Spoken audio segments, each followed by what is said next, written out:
उदाहरण 10 देखिए, इसमें क्या है कि पूर्ण वर्ग बनाने की विधि से इसको हल नहीं करना है, क्योंकि बहुत ऐसा क्वेश्चन होता है जिसको पूर्ण वर्ग से बनाना कठिन हो जाता है, मतलब उस सिचुएशन में थोड़ा सा अलग तरह से आंसर आने लगता है। इसलिए मैथमेटिशियन ने एक सूत्र दिया है, द्विघाती सूत्र, इसी को बोलते हैं हम लोग श्रीधाराचार्य सूत्र भी, समझे।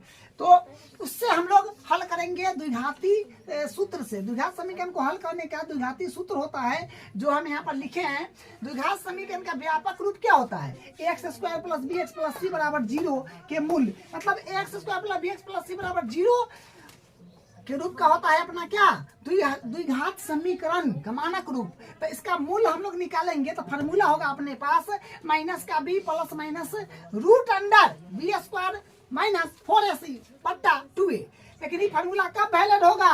बी स्क्वायर माइनस 4ac का मान अगर 0 से बड़ा है या बराबर है तब ये फार्मूला बेस्ड है, ठीक है। तो इसी फार्मूला से हम लोग इसका हल करेंगे, ठीक है। तो एक और बात देख लीजिए, एक्स स्क्वायर के गुणांक को ए बोलते हैं, एक्स के गुणांक को बी बोलते हैं, चर पद को सी बोलते हैं, ठीक है। तो क्वेश्चन देखिए क्या कह रहा है, उदाहरण 10 है, लेकिन इसमें बोला है कि प्रश्नावली 4.1 के प्रश्न संख्या जो है दूसरा का फर्स्ट लीजिए और उसको द्विघाती सूत्र से हल कीजिए। तो ये क्वेश्चन हम 2 दिन से चलाते आ रहे हैं, मतलब उसमें वर्ड प्रॉब्लम क्वेश्चन है, उसको इक्वेशन में बदलना है। तो हम कल भी बताए हैं, मतलब लास्ट क्लास में बताए हैं, उससे पिछले वाले क्लास में भी बताए हैं। तो हम आज सिर्फ इक्वेशन लिख दिए हैं, इसको आपको हल करना बताएंगे द्विघात समीकरण से कैसे हल करते हैं। तो सबसे पहले इसको गुणांक लिखिए इसमें, ठीक है। जो एक्स स्क्वायर के गुणांक को ए बोलते हैं, तो ए का वैल्यू यहाँ पर क्या हो जाएगा? 2 हो जाएगा, यहाँ से हल है, ठीक है। तो एक्स स्क्वायर के गुणांक को ए बोलते हैं, तो ए का वैल्यू 2 हो गया। बी का वैल्यू अपने पास एक्स के गुणांक भी होता है, एक्स के गुणांक कुछ नहीं है तो सबका मालिक एक होता है, तब बी का वैल्यू 1 हो जाएगा और सी का वैल्यू हो जाएगा माइनस का 528, साइन के साथ उठाइएगा, माइनस का 528। अब द्विघाती सूत्र जो है ये यहाँ पर लगा दीजिए और अपना आंसर आ जाएगा, ठीक है। तो क्या होता है फार्मूला, x बराबर होता है माइनस का b plus minus root under b square minus 4ac बट्टा 2a, ठीक है। तो ये फार्मूला होता है x बराबर माइनस का b plus minus root under b square minus 4ac upon 2a। तो ये क्या है? ये द्विघाती सूत्र, इसी का नाम है श्रीधाराचार्य सूत्र, भी लिख देते हैं। इसको श्रीधाराचार्य सूत्र भी बोलते हैं, श्रीधाराचार्य सूत्र। द्विघाती सूत्र बोलिए या श्रीधाराचार्य सूत्र बोलिए, वही है, ठीक है। चलिए अब मान को यहाँ पर पुट करिए, बस सीधे आंसर आ जाएगा, इसमें विशेष कुछ दिमाग लगाने जैसी बात नहीं है। तो x बराबर माइनस का b, मतलब b का वैल्यू कितना है सर? 1 है, लेकिन ये माइनस है तो माइनस लिख दीजिए, b का वैल्यू 1 है तो 1 रख दीजिए, जोड़ घटाओ है, मतलब प्लस और माइनस है तो लिख दीजिए, रूट है तो रूट दे दीजिए, बस जितना है तना कर जाइए, अब वैल्यू के भर जाइए। तो बी स्क्वायर, तो बी स्क्वायर है सर 1, बी का मान 1 है तो 1, बी पर स्क्वायर है तो 1 के स्क्वायर हो जाएगा क्या। अब माइनस है तो माइनस, 4 तो 4 है तो 4, अंक है तो उसी उतारिए। अब ए के वैल्यू 2 है तो 2, अब तीनों साथे है तो गुना में होगा, तो ए का वैल्यू 2, अब फिर सी का वैल्यू माइनस का 528 तो गुने माइनस का 528, या फिर इसको घेर दीजिए, माइनस है। अब बट्टा 2a, तो 2 है तो 2 गुने ए का वैल्यू सर 2 है तो 2। चलिए अब कैलकुलेट करना शुरू कर दीजिए। तो कैलकुलेट करिएगा तो x बराबर देखिए यहाँ से क्या बनेगा, माइनस का 1 प्लस माइनस, पहले अंदर का काम पूरा फरिया लीजिए क्या आ रहा है। तो ये तो 1 का स्क्वायर 1 के होगा, ये तो फिक्स है। और यहाँ पर देखिए माइनस में है क्योंकि सब गुना में है, यहाँ पर माइनस है, यहाँ पर माइनस, तो माइनस माइनस प्लस हो जाएगा, गुना का जी आएगा से आगे करेगा 42 24, ठीक है। सबको गुना करने पर कितने बनेगा? 42 24, अब गुना करके देख लीजिएगा। 528 है तो 528 गुने 4 दूनी 8, इससे गुना करिएगा, आपका जो यहाँ पर आया है वही आ जाएगा, ठीक है। बट्टा 2 दूनी 4। अब यहाँ से क्या काम करिएगा, x बराबर करिएगा माइनस का 1 प्लस माइनस, इसको जोड़िएगा तो 42 25 आ रहा है, इसका वर्गमूल हो जाएगा, ठीक है। इसका वर्गमूल हो जाएगा 42 25 का, अब बट्टा 4 है तो 4, ठीक है। तो x बराबर माइनस का 1 प्लस माइनस, इसका वर्गमूल किए तो आएगा 42 25 का वर्गमूल पूरी हो जाएगा आपका 65 बट्टा 4 है तो 4, ठीक है। अब यहाँ से x बराबर माइनस, हाँ यहाँ से दूगो कैसे बनेगा, तो एक बार ले लीजिए आप माइनस का एक बार माइनस एक, अब प्लस में एक बार 65/4 ले लीजिए, और दूसरा केस में ले लीजिए x और, क्योंकि दूगो साइन है जी प्लस माइनस, तो एक बार प्लस के ले लिए, अब माइनस बच गया, तो फिर माइनस का 1 माइनस का 65/4, तो यहाँ से क्या बनेगा, यहाँ से बनेगा x बराबर माइनस यानी 64 होगा प्लस का, क्योंकि ज्यादांक प्लस में है, प्लस माइनस मतलब माइनस प्लस माइनस, तो घट जाएगा 64 में से 65 में से एक जाएगा तो 64, आ ज्यादांक प्लस में है तो प्लस के 4 है 16 चौका 64, x बराबर आ जाएगा 16। यहाँ से देखिए क्या आ रहा है, यहाँ से आ जाएगा, यहाँ से क्या मिलेगा, देखिए यहाँ से मिलेगा x बराबर माइनस का 66/4, काटिएगा तो काट सकते हैं, ये कट जाएगा 33 और ये कट जाएगा 33 दूनी 66 और 2 दूनी 4, तो यहाँ से फिर आ जाएगा x बराबर माइनस का 33/2। ठीक है, तो देखिए ये भूखंड का बात चल रहा था, मतलब भूखंड के भुजा जो होगा वो ऋणात्मक थोड़ी हो सकता है, तो ये वैल्यू जो है ये जो आया है आंसर x बराबर माइनस का 33/2 ये गलत है, मतलब ये पॉसिबल नहीं है, ये पॉसिबल है। मतलब देखिए कोई भी भूखंड है, मतलब कोई आयत है, वो उसका भुजा या तो होगा या नहीं होगा, माइनस में थोड़ी हो सकता है भाई जो इतना मीटर माइनस का, तो इसलिए यहाँ पर लिखेंगे x बराबर माइनस का 33/2 ऋणात्मक संख्या है, ऋणात्मक संख्या है, भूखंड का विमाएं ऋणात्मक नहीं हो सकती, तो इसलिए ये जो है ये वैलिड नहीं है, तो अपने पास क्या हो जाएगा, ये 16 जो है ये x बराबर 16 अपना आंसर हो जाएगा, मतलब 16 मीटर यही इसका आंसर हो जाएगा। हम लोग चौड़ाई जो माने थे, चौड़ाई जो था अपना चौड़ाई वो था x मीटर, ठीक है, तो मतलब यहाँ से चौड़ाई क्या गया, चौड़ाई आ गया यहाँ से 16 मीटर, ठीक है, और चौड़ाई x माने थे और केवल लंबाई में बोला था चौड़ाई के दुगुने से 1 अधिक है, तो मतलब लंबाई कितना हो जाएगा, तो 2x + 1 मीटर, ठीक है, ये हो जाएगा। मतलब ये बात आपको शुरू में लिखना है, तब यहाँ से अतः करके लंबाई चौड़ाई बस यहाँ पर भर दीजिएगा, तो चौड़ाई हो गया 16 मीटर, क्योंकि x चौड़ाई क्यों माने थे, तो x में आया है 16 मीटर, तो चौड़ाई हो गया 16 मीटर, अतः लंबाई कितने हो जाएगा, लंबाई तो लंबाई को 2x + 1 माने थे, सॉरी 2x + 1 आया था इस सिचुएशन के हिसाब से, तो 2x, तो 2 गुने x की जगह 16 आया है, तो 16 + 1, तो 16 दूनी 32 + 1, तो माने 32 × 33, तो 33 मीटर हो गया, ठीक है, तो मतलब लंबाई हो गया 33 मीटर और चौड़ाई हो गया 16 मीटर, ठीक है। देखिए उसको ये जो क्वेश्चन है जो बोला है इसमें प्रश्नावली 4.1 के प्रश्न दूसरा का पहला कीजिए, ये हम कल आपको कराए हैं, मतलब लास्ट क्लास में कराए हैं, इसकी क्वेश्चन बनाए थे, मतलब चौड़ाई माने थे x, लंबाई बोला था चौड़ाई के दुगुना से 1 अधिक है वो भी माने थे, तो उतना बात आप यहाँ तक लिखिएगा, ठीक है, लिखने के बाद तब क्वेश्चन तो है इसको फिर नहीं हल करना है आपको, और x का मान 2 आएगा, एगो आएगा 16, एगो आएगा x का मान माइनस का 33/2, तो ऋणात्मक नहीं हो सकता है, क्यों, क्योंकि किसी भी आकृति का बीमा जो होता है ऋणात्मक नहीं हो सकता है, तो वही बात यहाँ लिखा है कि x बराबर माइनस का 33/2 ऋणात्मक संख्या है, अतः भूखंड का बीमा ऋणात्मक नहीं हो सकती है, तो ये गलत हो गया, x मान 16 जो है वैलिड होगा, तो ये आंसर हो जाएगा। तो चौड़ाई हम लोग माने थे x को, तो यहाँ से क्या हो जाएगा, चौड़ाई हो जाएगा 16 मीटर और लंबाई हो जाएगा इसके अकॉर्डिंग, उसमें वैल्यू रख करके कराइएगा तो 33 मीटर आ जाएगा, ठीक है, तो यही इसका आंसर है, ठीक है, आंसर आ गया आपका चौड़ाई 16 मीटर और लंबाई 33 मीटर, यही इसका आंसर है। अब इसका अगला क्वेश्चन उदाहरण नंबर 11 देखिए क्या कहता है, 2 ऐसे क्रमागत विषम धनात्मक पूर्णांक ज्ञात कीजिए जिनके वर्गों का योग 290 है, तो 2 क्रमागत बोला है मतलब क्रम में, तो विषम संख्या क्या होता है, वो भी धनात्मक, तो विषम संख्या होता है 1 3 5 7 9 11 13 अनंत तक जाता है ना, धनात्मक वाला ना है, ऋणात्मक थोड़ी लिए हैं, धनात्मक बोला है, धनात्मक है। क्रम का मतलब होता है कि अगर मान लीजिए अगर आप 5 ले रहे हैं तो 5 के बाद 7 लेना होगा, ऐसा नहीं कि 5 लिए तो के बाद 11 ले लीजिएगा, 2 संख्या लेना है, क्रम में लेना है, समझे। तो क्रम में लेना है। तो यहाँ पर दो संख्या कौन लेना है विषम से हमको पता थोड़ी है, क्योंकि विषम संख्या तो अनंत है, क्योंकि विषम संख्या कमी थोड़ी है, ये अनंत तक जाएगा। लेकिन वो बोला है कि दो ऐसे क्रमागत विषम धनात्मक पूर्णांक लीजिए। तो दू को कहाँ से उ लिया है हम तो जानते नहीं है। तो एगो के मान लेंगे, माना पहला धनात्मक क्रमागत विषम संख्या x मान लेंगे, ठीक है। तो यहाँ से लिखेंगे माना पहली क्रमागत धनात्मक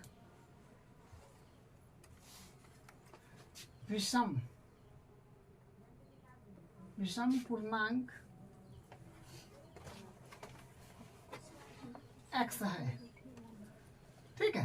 तो लिख दिए कि माना पहली क्रमागत धनात्मक विषम पूर्णांक x है, मान लिए रैंडम। अपने को थोड़ी पता है कि कौन सा धनात्मक विषम पूर्णांक लिया है, दो को लिया है क्रम से, लेकिन कहाँ से दो को लिया है से पता नहीं है। तो वो के x मान लिए, तो दूसरा क्या हो जाएगा, तो लिखेंगे तो दूसरी क्रमागत धनात्मक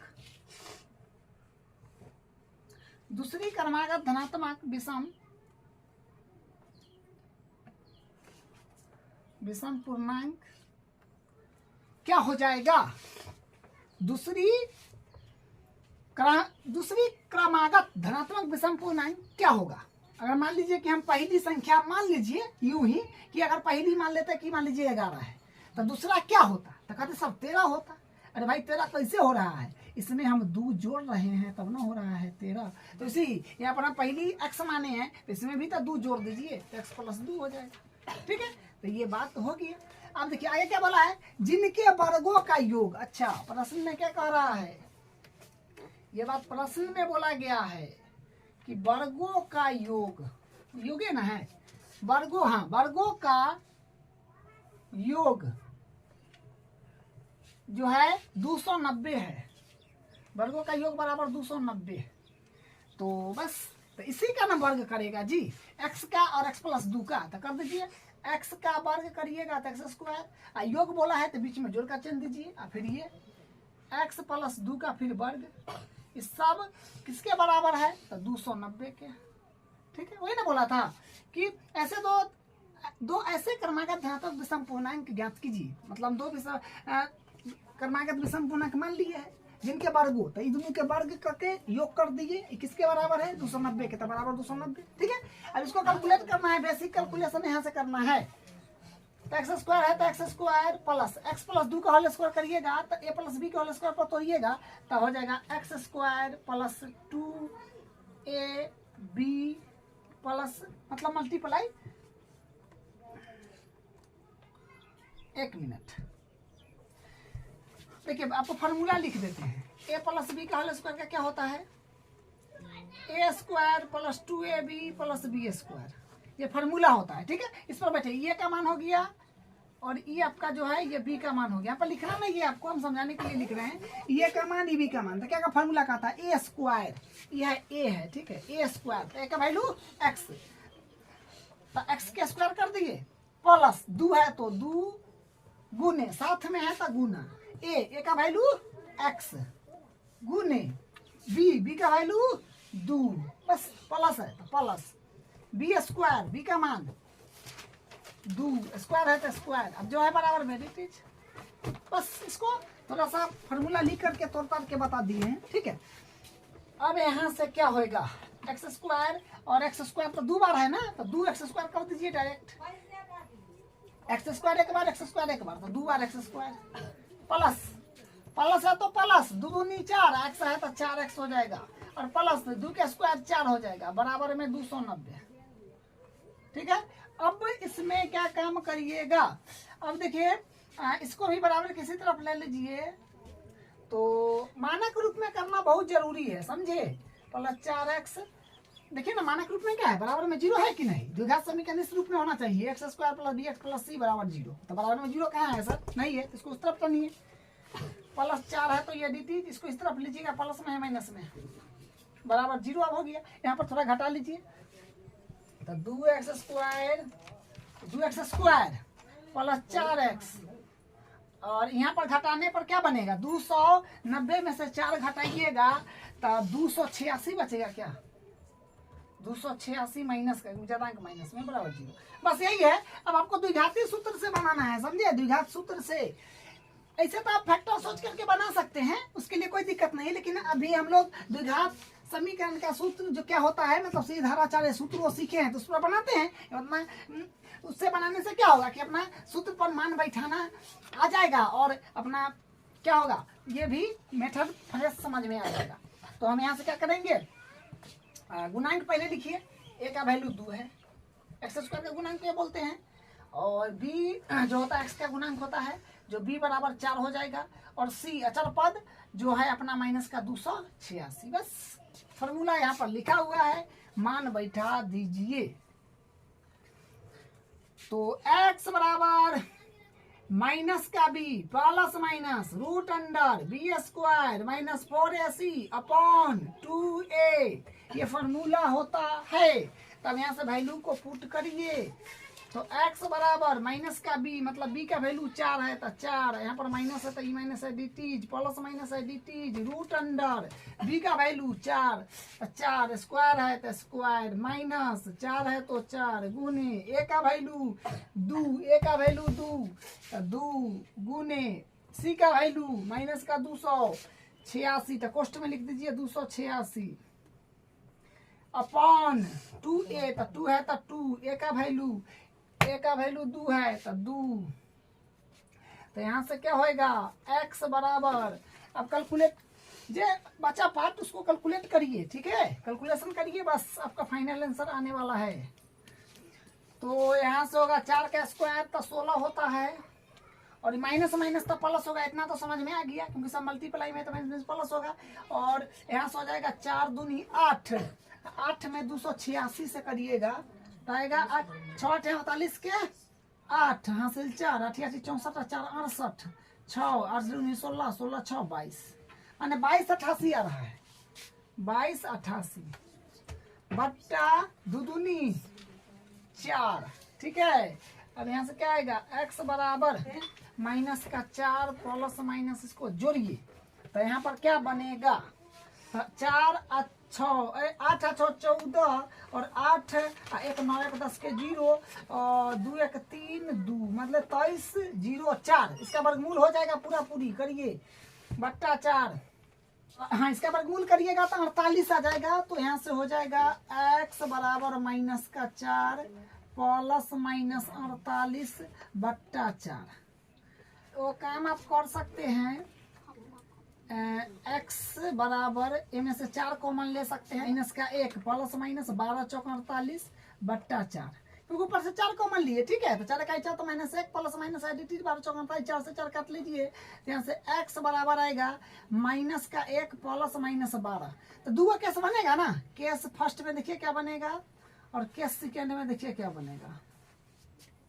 तो केस फर्स्ट में प्लस के साथ ले लेंगे तो हो जाएगा माइनस का 1 प्लस का 12, तो क्या बनेगा, x बराबर प्लस माइनस माइनस तो प्लस का 11।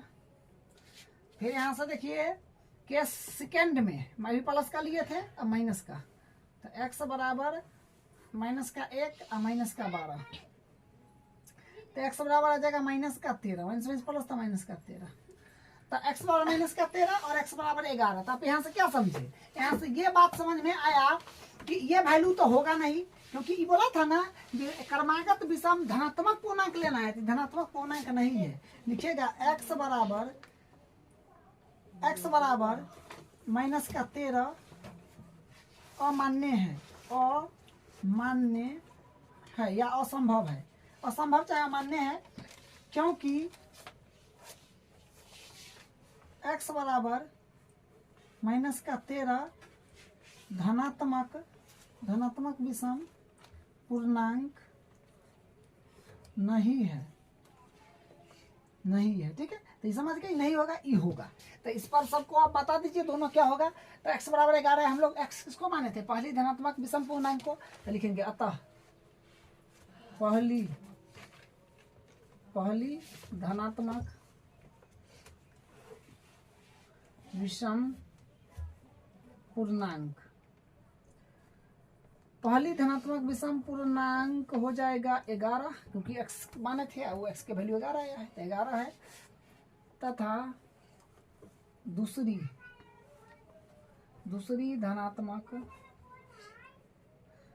धनात्मक विषम पूर्णांक बराबर क्या माने थे, x प्लस 2, तो x के माने 11, 11 प्लस 2 मतलब 13। ठीक है, तो यही आंसर हो गया, पहली 11 दूसरी 13। तो यही इसका आंसर है। अब इसका अगला क्वेश्चन करते हैं।